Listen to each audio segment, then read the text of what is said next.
أعوذ بالله من الشيطان الرجيم. بسم الله الرحمن الرحيم. السلام عليكم ورحمة الله تعالى وبركاته. الفاتحة. أعوذ بالله من الشيطان الرجيم. بسم الله الرحمن الرحيم. الحمد لله رب العالمين الرحمن الرحيم مالك يوم الدين. إياك نعبد وإياك نستعين اهدنا الصراط المستقيم صراط الذين أنعمت عليهم غير المغضوب عليهم ولا الضالين آمين. الحمد لله رب العالمين والعاقبة للمتقين ولا عدوان إلا على الظالمين والصلاة والسلام على أشرف الأنبياء والمرسلين سيدنا ومولانا محمد وعلى آله وصحبه أجمعين. سبحانك لا علم لنا إلا ما علمتنا إنك أنت العليم الحكيم. ولا حول ولا قوة إلا بالله العلي العظيم. قال رب اشرح لي صدري ويسر لي أمري واحلل عقدة من لساني يفقهوا قولي. اللهم سلمنا لرمضان وسلم رمضان لنا وتسلمه منا متقبلا. أما بعد. Alhamdulillah, marilah sama-sama kita merafakkan setinggi-tinggi kesyukuran kita kepada Allah Subhanahu wa Ta'ala kerana Allah masih lagi memberi kesempatan kepada kita, memberi peluang kepada kita untuk kita sama-sama bersedia untuk menghadapi bulan Ramadan. Hari ni 28, esok 29 kita nak tengok anak bulan. Jadi kerja terawihlah di Malaysia. Ada tak nampak lagi? Dia lagi hari hati kita, hari terakhir lah kita buka belum kepada hari Isnin lah kita puasa. Dan pasal dia dah bila mana tetamu yang begitu istimewa nak mari, memang kita kecek pasal dia je. Dah. Enggak. Ramadan ni adalah tetamu yang begitu istimewa buat umat Islam. Jadi memang bulan 2 ni kita kecek pasal dia dah. Termasuk esok lusa nak mari dia ni kena kecek lagi. VVIP tetamu yang Allah hadirkan kepada kita untuk kita sama-sama mempertingkatkan amal ibadat kita berkenaan bulan puasa. Ramadan, bulan puasa, disebut juga nama dia sebagai bulan berkat. Disebut juga nama dia sebagai bulan rahmat. Disebut juga nama dia bulan sabar. Disebut nama dia juga bulan pengorbanan dan macam-macam lagi. Bulan Al-Quran, bulan ibadat dan sebagainya. Kerana kenapa disebut lagu tu? Bila mana nama dia banyak, maksudnya dia adalah orang panggil mulia. Dan bulan Ramadan ni Nabi sebut sebagai Sayyidus Syuhur, penghulu bagi sekalian bulan-bulan. Jadi kenapa dia disebut bulan rahmat ataupun bulan berkat? Bila mana marinya bulan Ramadan, iza jaa Ramadan futihat abwabul jannah wa ghuliqat abwabun nar wa suffidatis syayatin. Ini hadis yang masyhur kita dengar sama dah. Bila mari sahaja bulan Ramadan, iza jaa Ramadan futihat abwabul jannah, akan dibuka segala pintu-pintu syurga. Asalnya selain daripada bulan Ramadan, sejak dulu sampai ke hari ini pintu syurga tertutup, tidak terbuka. Mana-mana buat amal ibadat pun pintu syurga tutup. Cuma Allah kecualikan hanya pada bulan Ramadan saja Allah buka pintu syurga. Sebab apa? Sebab Allah nak melambangkan rahmat yang Allah nak bagi kepada kita ni dengan begitu banyak. Nak bagi kepada kita pahala-pahala yang begitu besar. Nak bagi kepada kita peluang untuk kita tingkatkan amal ibadat kita, untuk kita mensucikan hati kita. Dan disebut bapa juga dibuka pintu syurga tu, ditutup pintu neraka dan dibelenggu, diikat syaitan-syaitan, iblis-iblis.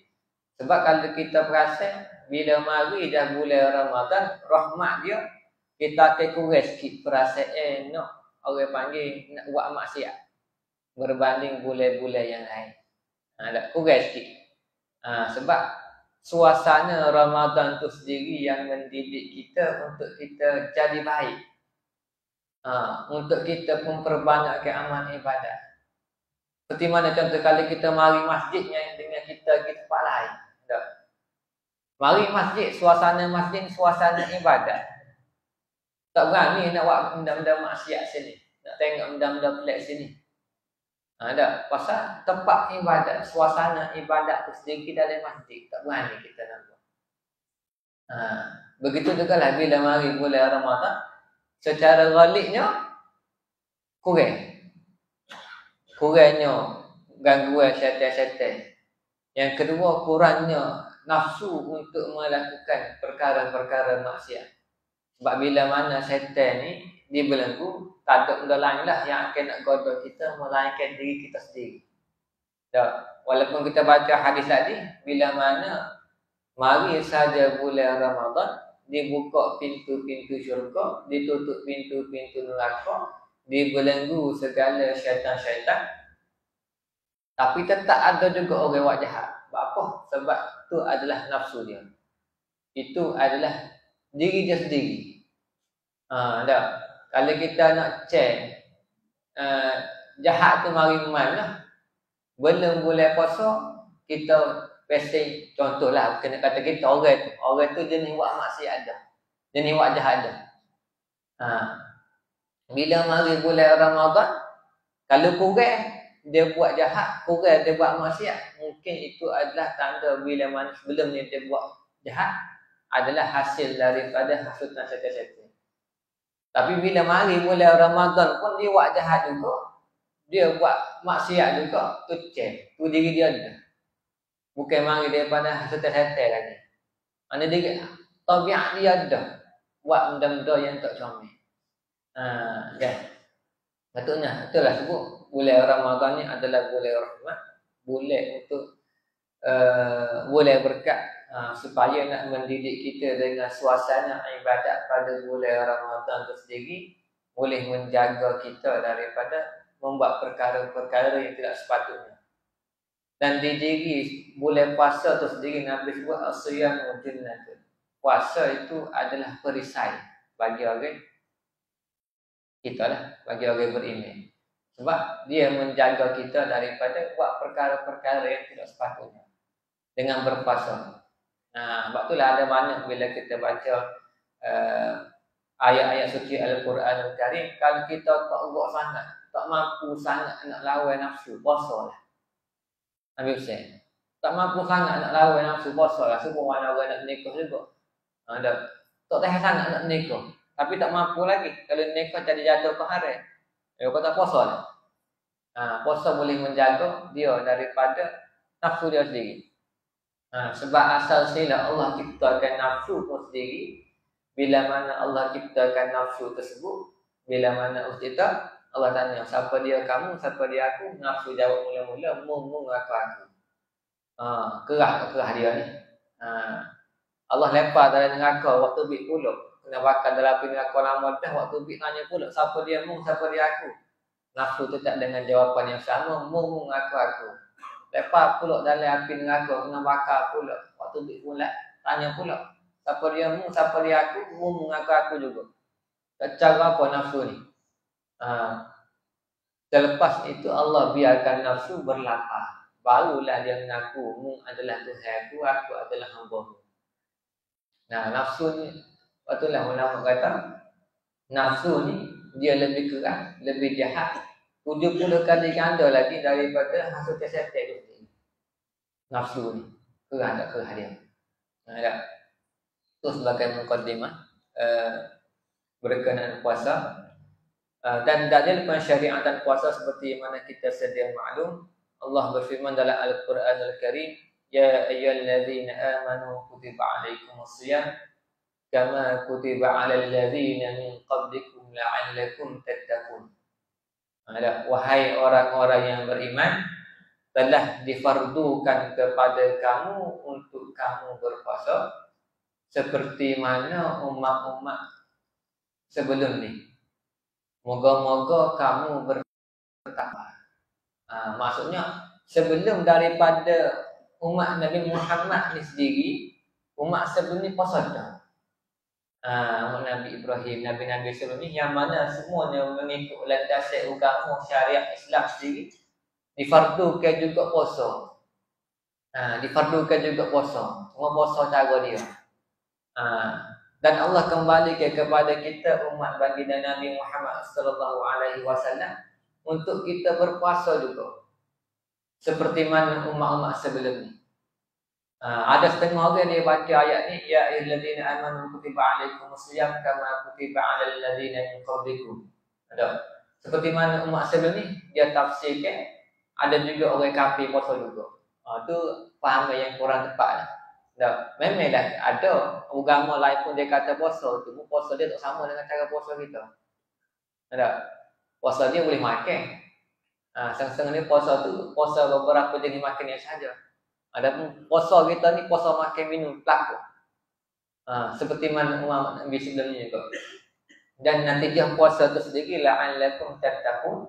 Moga-moga kita bertakwa. Ini kita akan sebut daripada ni lah. Berkenaan sejarah pensyariatan puasa itu sendiri, ini kita cerita secara ringkas lah. Puasa ni bila mana turun ayat itu pada tahun kedua Hijrah. Turun ayat itu tahun kedua bulan Syaban, tahun kedua Hijrah. Tahun ke-11 Hijrah Nabi wafat. Nabi kita Nabi Muhammad sallallahu alaihi wasallam meninggal dunia. Bermaksud Nabi Muhammad ni hanya dia puasa 9 kali sahaja sepanjang hidup dia. Beza dengan kita berpuluh-puluh tahun kita dengan puasa. Hampir kat 30. Tolaklah kali kita kata balik umur 15 kali dah. Lebih kita lagi. Maksudnya lama kita lagi temu dengan Ramadan berbanding Nabi Muhammad sallallahu alaihi wasallam. Sebab Nabi hanya 9 kali. Dan 9 kali yang Nabi tu dalam pandangan yang masyhur, Nabi hanya berpuasa sekali ya, selama 30 hari. Berbaki lapar tu 29 hari Nabi puasa. Nak wajah peluang kita bertemu Ramadan ni banyak kali dah. Banyak kali dah kita berpeluang untuk bertemu dengan Ramadan, untuk mensucikan diri kita, untuk kita mendapatkan pengampunan daripada Allah. Nabi hanya 9 kali. Kalau sahabat wafat lagi, dia lah lagi sikit berbanding bilangan-bilangan tersebut. Dan asasnya puasa itu sendiri bila mana turun ayat itu, bila mana kali pertama difardukan puasa, marhalah yang pertama Allah bagi pilihan kepada umat Islam, kepada sahabat. Siapa-siapa yang mampu puasa lah. Kalau tak mampu, bayar fidyah. Asasilah pemulihan. Allah kata dalam Quran, "Faman syahru Ramadan ya ayyuhallazina amanu kutiba alaikumusiyam kama kutiba alal ladzina min qablikum la'allakum tattaqun." Ayyaman ma'dudat faman kana minkum maridan aw 'ala safarin fa'iddatun min ayyamin ukhra wa 'alal ladzina yutiqunahu fidyatun ta'amu miskin faman tatawwa'a khairan fahuwa khairul lahu. Allah bagi pilihan. Siapa-siapa yang mampu puasa itu lebih baik. Tak mampu bagi makan kepada orang miskin. Itu marhalah yang pertama. Bila mana pula turun ayat yang kedua, syahrul Ramadan allazi unzila fihi al-Quran hudan lin-nas wa bayyinatin minal huda wal furqan faman syahida minkum asy-syahra falyasum. Allah buat pensyariatan boleh pilih, tak ada pilihan dah. Dan semua umat Islam wajib puasa. Siapa-siapa yang tengok anak bulan nyata kepada dia sampai waktu berpuasa, maka wajib puasa. Tak boleh bagi pilihan dah. Tak mampu tak puasa, mampu puasa tak. Mana semua umat Islam wajib nak puasa. Dan pada waktu tersebut cara mereka berpuasa ialah start daripada waktu malam. Lepas daripada bila mana malam buka puasa, bila mana tidur lepas waktu Isyak tu kan, itu adalah puasa mereka tanpa sahur. Itu waktu ngorek buka puasa. Isyak, mari Isyak tidur. Maka tidurlah. Tidak ada waktu bersahur buat para sahabat dulu puasa. Sampailah esok tu pula, ngorek tu pula baru makan. Maksudnya singkat saja waktu mereka untuk makan. Asalnya. Jadi, bila mana Allah fardukan sebegitu kepada umat Islam, ada seorang sahabat daripada kalangan golongan Ansar, orang Madinah. Dia ni jenis kerja kuat. Kerja tengah panas, kerja macam kita kat kerja rumah batu lah. Kerja letih, kerja penat. Tak. Maka pada suatu hari dia puasa. Dia balik-balik dekat maghrib nak makan nasi. Nak buka lah. Ada. Kebetulan pada waktu itu isteri tak lagi siapkan makanan. Balik nak makan, tak ada makan dulu. Tunggulah isteri siapkan makanan. Lah kali cenderung. Kabar-kabar dekat tak ingat, tak makan lagi. Isteri pun tak khabar, lelaki dia tak makan lagi. Tapi pensyariatan pada waktu tersebut, bila dia maghrib, tidur malam, nak puasa dah. Sebab tak ada sahur lagi. Maka sahabat daripada golongan Ansar dekat puasa dah. Tanpa berbuka. Hari ni sehari dah puasa, kerja kuat, kerja rumah batu, tenaga banyak tu. Habis. Kelik nak buka, tak ada makanan, puasa pula. Keesokannya dia kerja pula, kerja kuat pula. Tengah panas pula, letih pula. Sampai tahap jatuh pesek.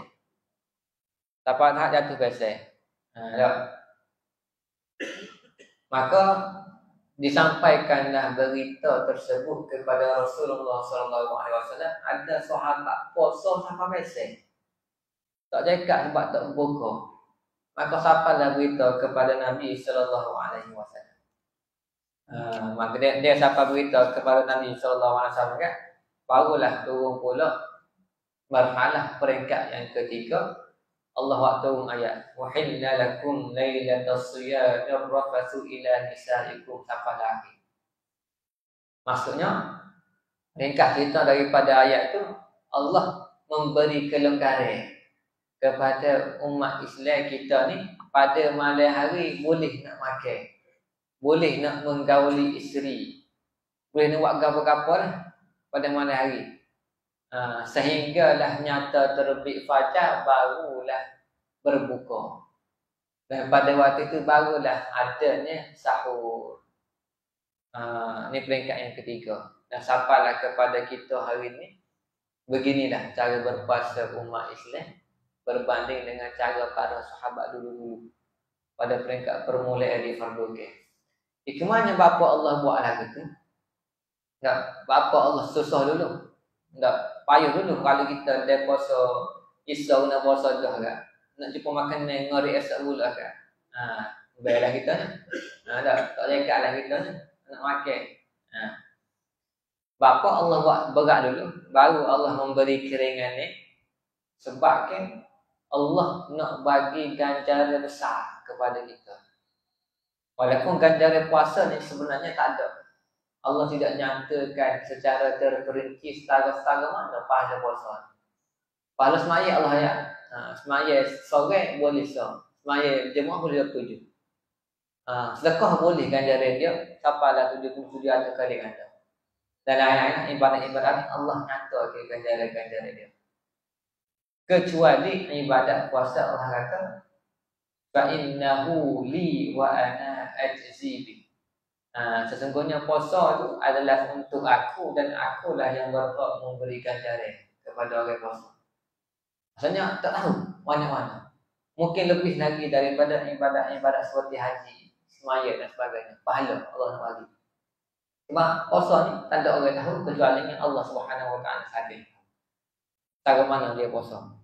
Ada. Jadi mula maka bolehlah semua sampai syarat kepada kita untuk berpuasa bermula daripada fajar sehinggalah terbitnya, terbenamnya matahari. Dan definisi puasa itu sendiri adalah lebih luas berbanding definisi asal. Definisi yang kita faham, puasa ni adalah kita menahan lapar dan juga dahaga bermula daripada terbit fajar sehingga terbenamnya matahari. Kat tu dah kita faham. Dah asasnya puasa kat tu ikut syariat, ikut fiqhnya gitu.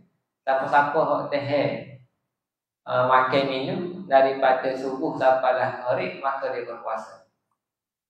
Tapi belum tentu lagi orang yang buat lagu tu dia boleh pahala puasa. Belum tentu lagi orang yang buat lagu tu boleh pahala puasa. Pahala yang betul-betul Allah nak bagi.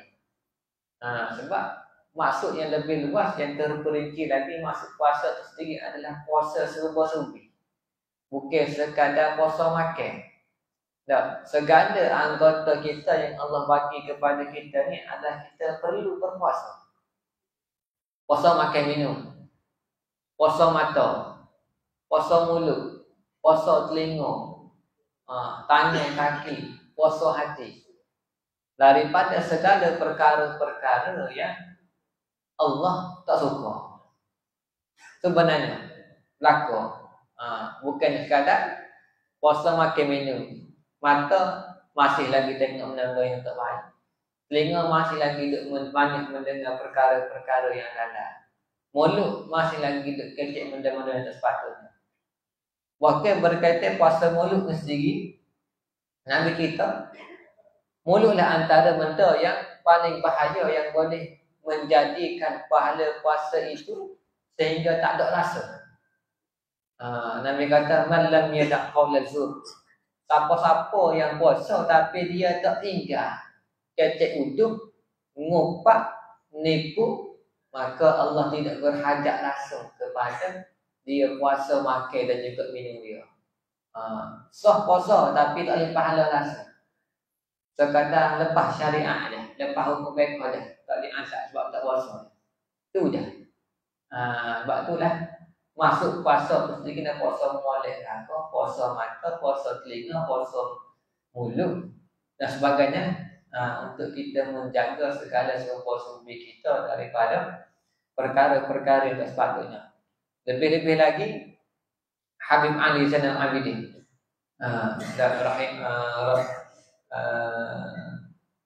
Habib Ali Zainal Abidin dia pesan, kalau boleh berkenaan puasa ni, tinggalkanlah telefon, dia kata. Tinggalkan telefon. Sebab apa? Telefon ni banyak benda tak comel berbanding benda yang molek. Maksudnya jangan habiskan masa dengan membuat bermain telefon. Memang pada asalnya mula-mula kata, pasal dalam telefon ni ada Quran. Memanglah buka dulu Quran. Buka Quran kat dia, baca 2-3 minit, naik notification Facebook, saya ada komen, nak komen tu. Naik pun nak notification TikTok, ada tengok TikTok dulu. Ada pula tengok, hari tu main game lagi, main game dulu. Dah kali masa puasa tu habiskan telefonnya, sehingga tak ada masa nak ngaji Quran pun tak ada. Nak semaya sunat pun tak ada. Nak zikir pun tak ada. Tak ada lah. Segala amal ibadat. Pasal masa ni banyak habis kepada benda-benda yang tak sepatutnya. Nabi ada kata dalam satu hadis Nabi SAW, min husnil islamil mar'i tarkuhu ma la ya'ni. Antara kebaikan orang Islam itu sendiri, keindahan iman orang Islam itu sendiri adalah tarkuhu ma la ya'ni. Dia akan meninggalkan perkara yang sia-sia bagi diri dia. Kalau orang banyak perkara sia-sia tu, dia tidak sayang kepada diri dia. Banyak menghabiskan tentang perkara-perkara kedunia berbanding perkara-perkara akhirat. Dan sikit lagi, kembali kepada ayat yang difardukan permulaan puasa itu sendiri. Ya ayyuhallazina amanu kutiba alaikumus shiyam kama kutiba 'alal ladzina min qablikum la'allakum tattaqun. Natijah puasa ialah bertakwa. Semua kita tahu. Natijah puasa adalah bertakwa kepada Allah. Dan bila Allah kata dalam Quran tu, la'allakum tattaqun. Bila Allah kata dalam Quran perkataan la'alla, jemuh ke Melayu kita, moga-moga kamu bertakwa. Tak kita baca dalam Quran tadi yang moga-moga kamu bertakwa. Tapi apa kalau kita tanya dah? Diri kita sendiri, kita tengok sendiri. Orang itu puasa. Tubik saja mulai Ramadan juga, klik asal tak jadi orang semula. Tak jadi kau baik dia. Bukan jadi orang bertakwa pada dia. Sedangkan dia puasa. Kita terakhir tengok. Sedangkan puasa itu sendiri Allah kata boleh mendidik kita menjadi orang bertakwa. Siapa-siapa yang puasa, nescaya dia boleh takwa, akan jadi takwa. Takwa ni apa? Bahasa mudah kita katakan juru. Kita juru dengan Allah Subhanahu Wa Taala dengan kita melaksanakan segala perintah yang Allah suruh dan meninggalkan segala larangan Allah. Ringkas gitu ya takwa. Juru, baik, comel, molek. Mulut tidak kecil wudu dan sebagainya. Tapi puasa dia puasa tapi kecil wudu juga. Klik boleh puasa tu tak lupa. Tak jadi orang semula dia. Buat banyak perkara-perkara tak molek juga. Lupa ya. Sebab apa? Sebab tafsiran Al-Imam Suyuti rahimahullah, bila mana Allah menggunakan perkataan la'alla, memang benda tu nescaya jadi. Tapi nak jadi takwa itu sendiri dia perlu keesokan. Perlukan kepada kesungguhan dalam dia mengamalkan ibadat puasa. Dia kena sungguh. Baru dia boleh mencapai tanda takwa itu. Kena puasa sungguh. Tinggal berlaku benda-benda yang tak baik. Puasa molek mata, telinga, mulut, tangan, kaki, segala hati pun sama. Puasa. Dalam masa dia sungguh juga. Bila masa mari saja bulan Ramadan, bersungguh tambah tingkatkan amalan. Sungguh. Bila mari bulan puasa, asal kurang buat ibadat, kurang buat amal sunat. Mana buat amal sunat? Bedeng boleh puasa sekala tak baca Quran mana. Mari boleh puasa baca sungguh-sungguh.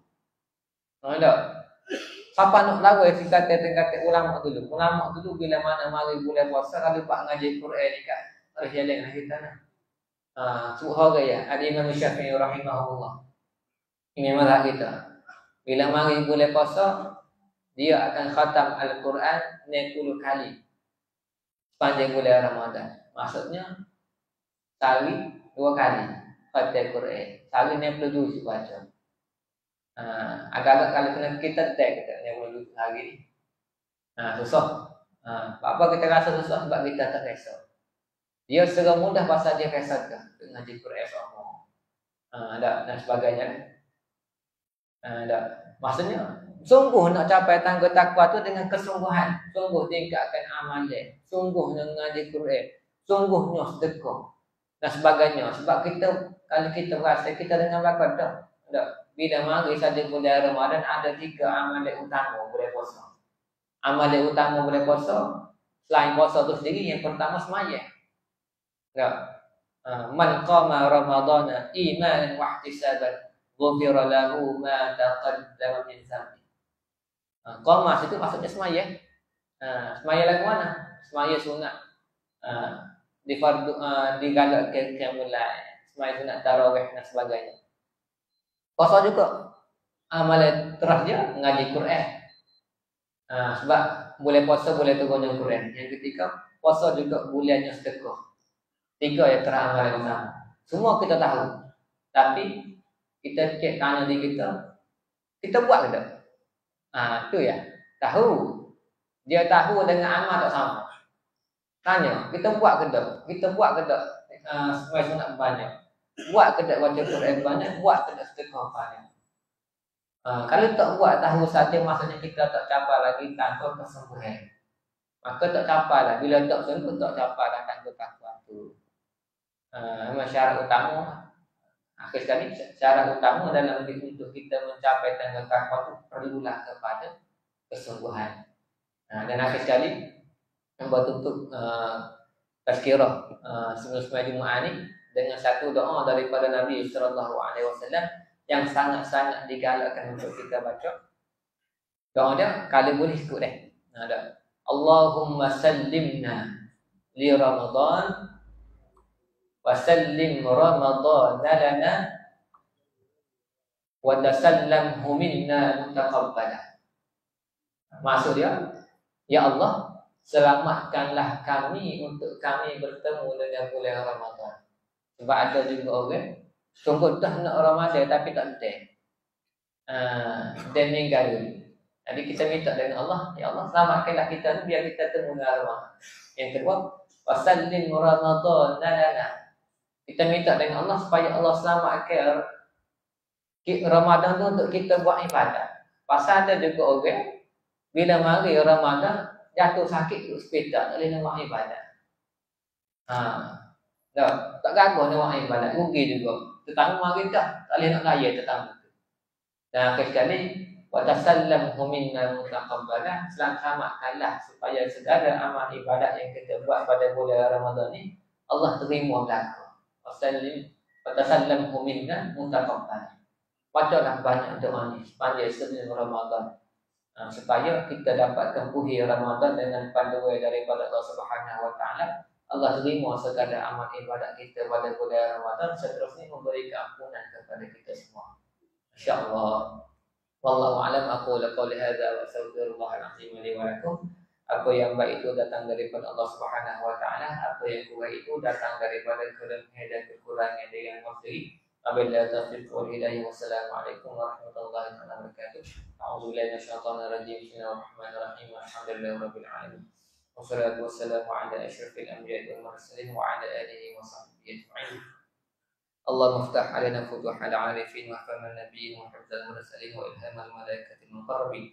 Allahumma sallimna li Ramadan wa sallim Ramadan lana wa tasallimhu minna mutaqabbalan. Rabbana atina fid dunya hasanah wa fil akhirati hasanah wa qina adzabannar. Sallallahu ala sayyidina Muhammadin wa ala alihi wa sahbihi wa baraka wa sallam. Alhamdulillahi rabbil alamin.